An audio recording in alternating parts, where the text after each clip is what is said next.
Também vamos falar agora sobre o dólar, que opera em alta nesta segunda-feira, com a avaliação do pacote de corte de gastos, que terminou sua tramitação no Congresso Nacional. Na máxima do dia, chegou aos R$ 6,18. O Ibovespa, principal índice da Bolsa de Valores, tem queda. Os investidores estão acompanhando de perto o desenrolar das propostas do corte de gastos. Há um temor de que as medidas anunciadas elas não sejam suficientes para equilibrar as contas públicas e conter o avanço das despesas do governo. Houve uma desidratação de alguma dessas medidas, ou seja, pontos foram alterados e podem conter as despesas públicas em um patamar menor do que o esperado.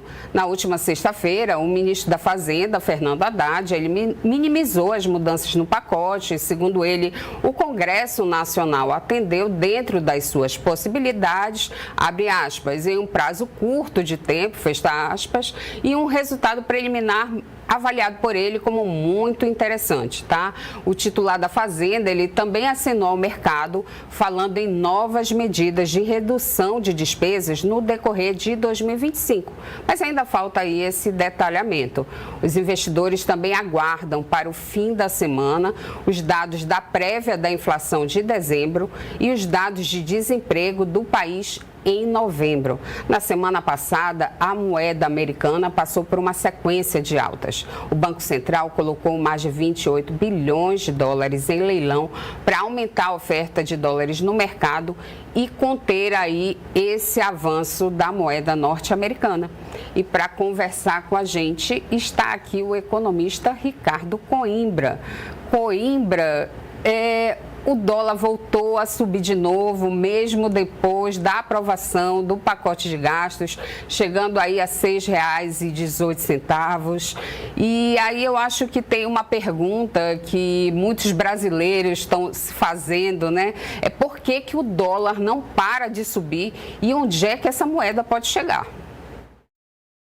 Boa noite, Irna. Boa noite a todos que estão nos ouvindo, né? Hoje o dólar voltou a ter esse repique de crescimento. Interessante a gente observar que hoje o Banco Central ele não operou no mercado, o que significa dizer que o câmbio hoje ele estava livre, né? E em função, né, desse momento ainda de tentar entender os efeitos, né, dessa desidratação do pacote fiscal do governo, o mercado teme ainda que dificilmente o governo, no ano que vem, né, consiga fazer algum tipo de arroxo mais significativo, de cortes mais significativos, no sentido de que efetivamente ele consiga, né, conter o crescimento da dívida no médio e no longo prazo. Então, a grande preocupação do mercado, né, é com o crescimento dessa dívida no médio e no longo prazo, ou seja, o indicativo do que o governo vai ter em relação a esse cenário. E o que a gente vem observando,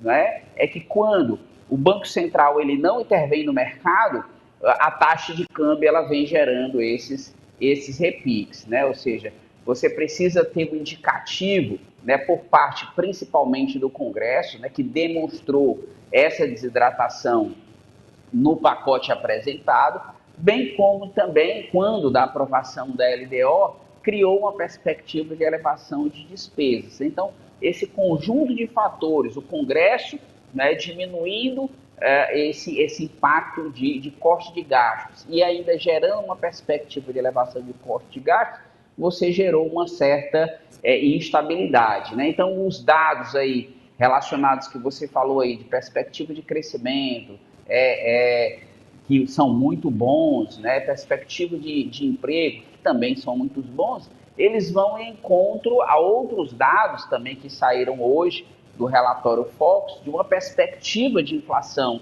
para o ano de 2025, já da ordem de, segundo o próprio mercado, da ordem de 4,84, ou seja, já acima, né, da meta de inflação também no ano de 2025. O que significa dizer isso? Significa dizer que logo no início de 2025, nas primeiras reuniões, né, agora já em janeiro, final de janeiro, lá março, e aí e maio, né, as 3 primeiras reuniões aí do Copom no ano de 2025, e 25 provavelmente serão reuniões com elevação da taxa de juros, né? Então, alguns do mercado acham que essa taxa pode chegar aí num patamar de 15%, já até o meio do ano de 2025, se esse cenário de crescimento dos preços ele for nesse direcionamento. Ou seja, elevando juros para tentar conter o crescimento da inflação. Só que o câmbio sobe e o câmbio estimula o crescimento da inflação.